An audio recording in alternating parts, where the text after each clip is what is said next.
Hey guys, this is FDL again.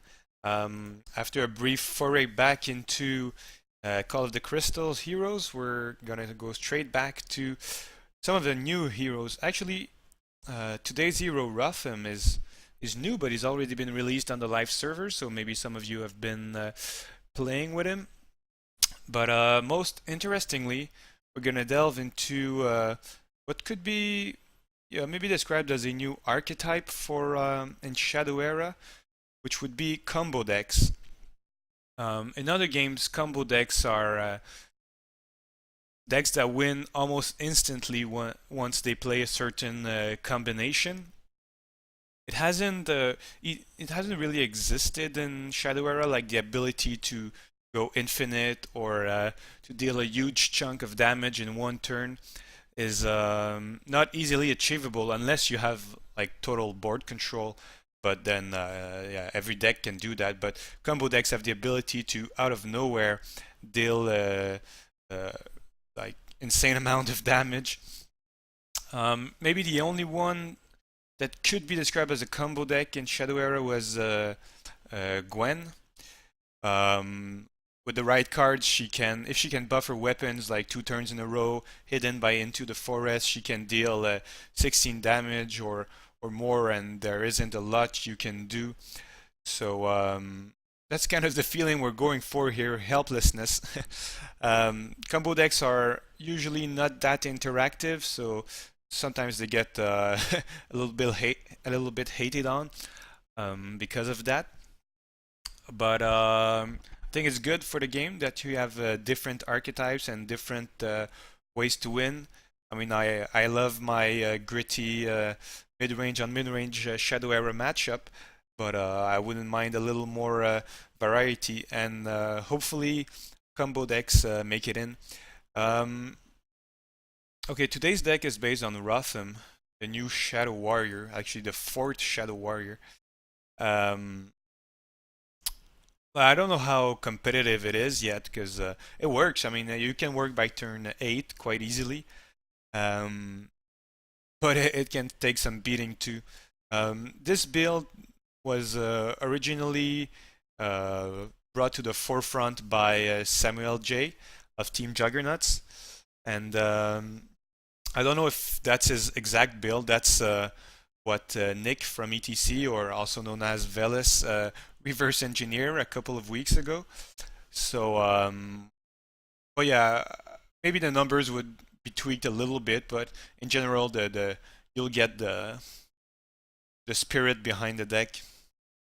So Rotham is a like I said, Shadow Warrior with a 5 energy ability, which are usually weak, and because you won't trigger them very often unless you get some kind of Shadow Energy Accelerator in there, but we won't, not in this deck.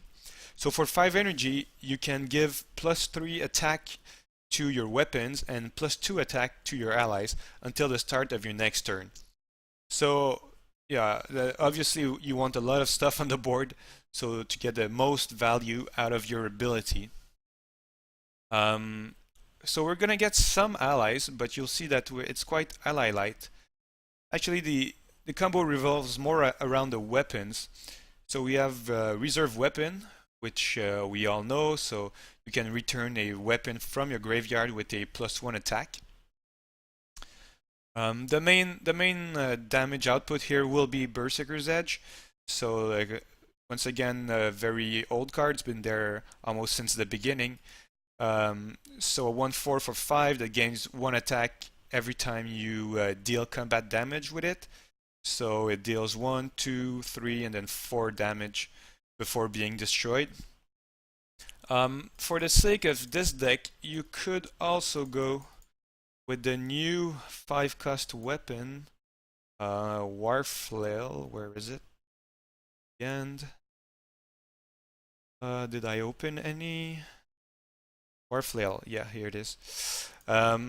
Which is a 2/4 for 5. So it's a little bit, and it goes through armor abilities. So it's a little bit more consistent, but it doesn't have the high.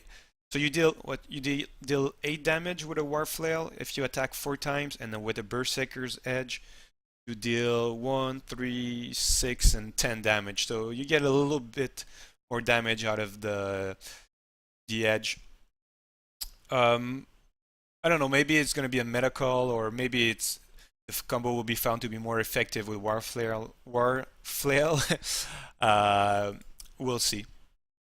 The reserve weapon or the backup weapon is Spectral Saber, which is also very useful against warriors to take out their early Blood Frenzy and take out a Legend Rises on opposing allies. Also, it's a 2-attack weapon, so you'll see that that's relevant for the combo.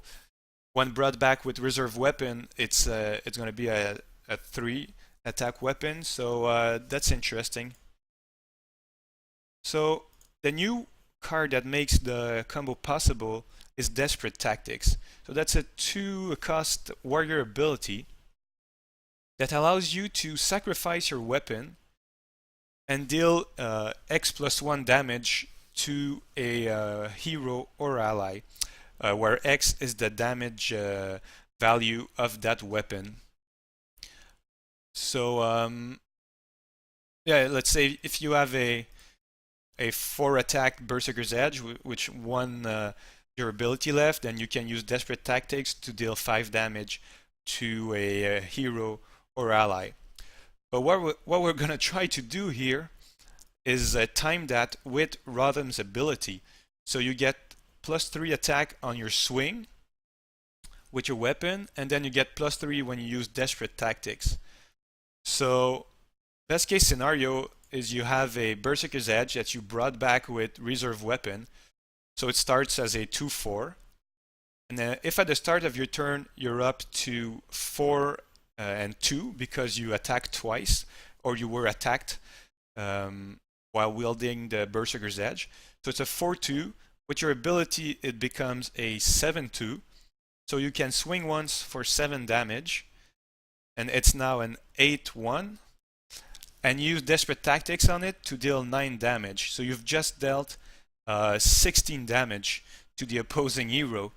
And if you have only 1 ally on the field, then that's you get an extra 4 damage. You can easily deal 20 damage a turn. Better yet, if you're high on resources, say you're on 9 resources, or even if you're on 7 resources, you can go.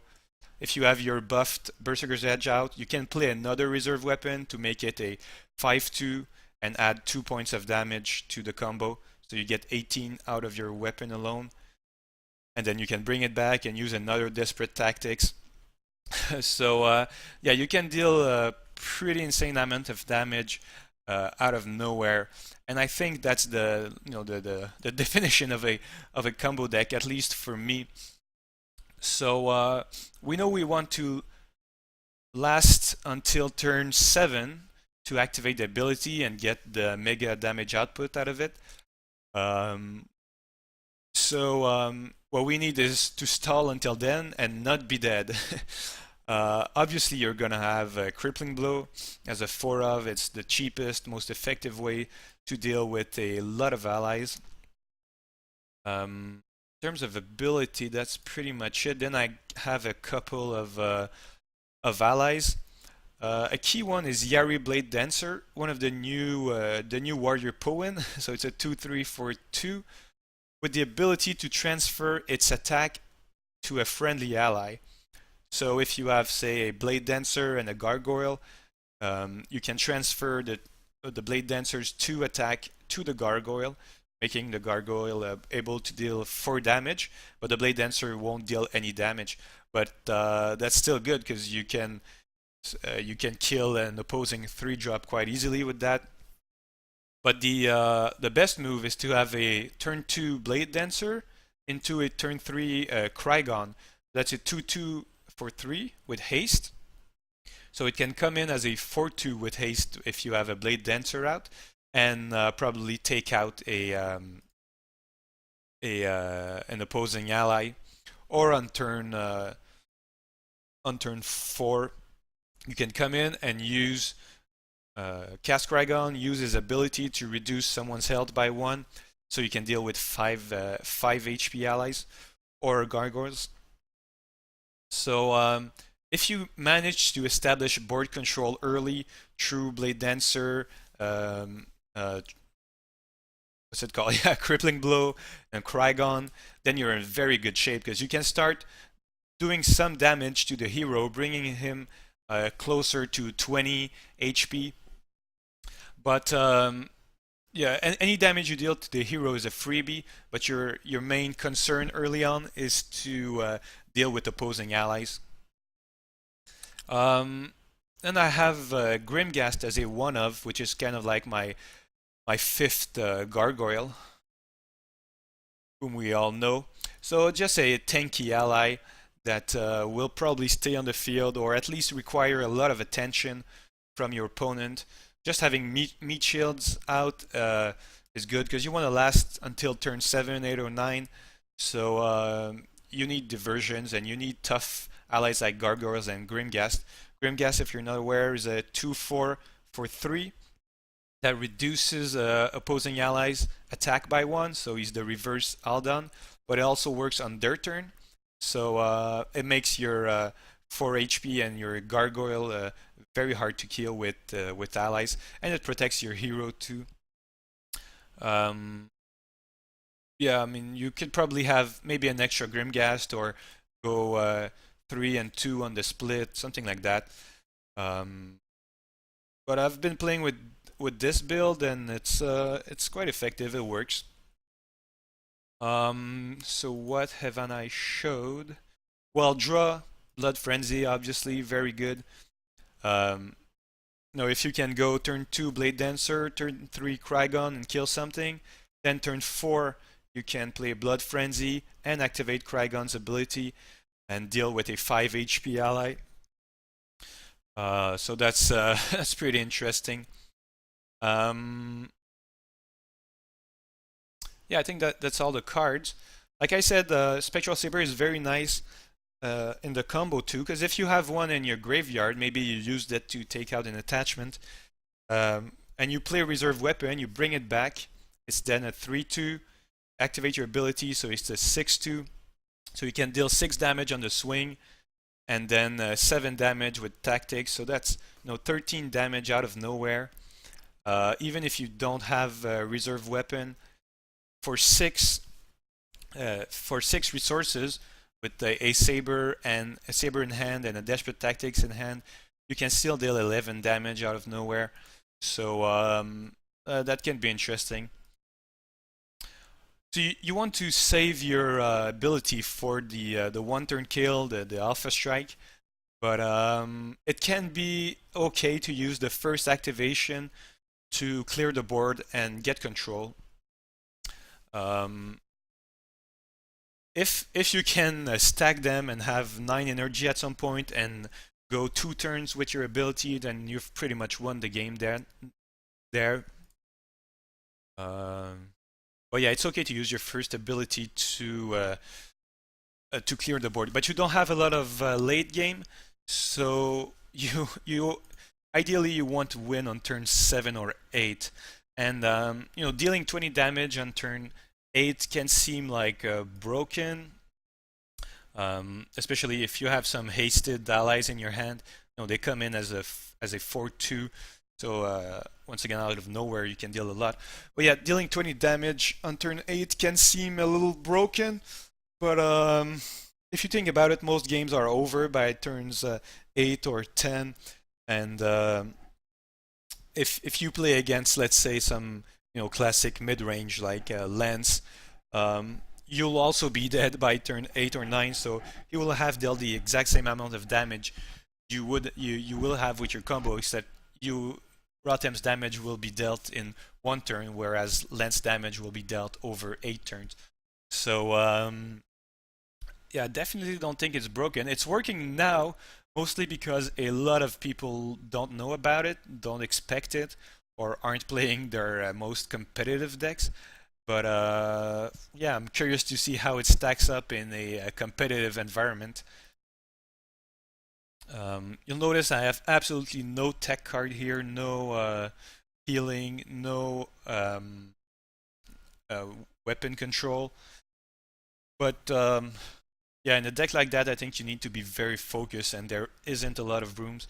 Maybe if you went into a tournament with sideboards, then I'd put some smashing blows and things like that to deal better with some more less ally-centric decks. Or on the other hand, maybe get some spiked bolus strikes to supplement your clipping blows. You can maybe shave a bad Santa and or a SBS. Yeah, that could be a good idea. But then again, when you're going off with your combo, you want cards in your hand, and it doesn't matter if your opponent has cards. So the burst draw here is very interesting. Um, yeah, I think you want to use reserve weapon a little differently than in other decks. So it's nice to have reserve weapon on the field at the same time as your weapon, so you get an extra damage when you swing with it. And then if you have reserve weapon already in play, you can probably pull multiple desperate tactics in the same turn with your abilities. So and that can be the game too. So yeah, pretty straightforward deck. Gonna go and try it in a game. Hopefully it works out. See you later.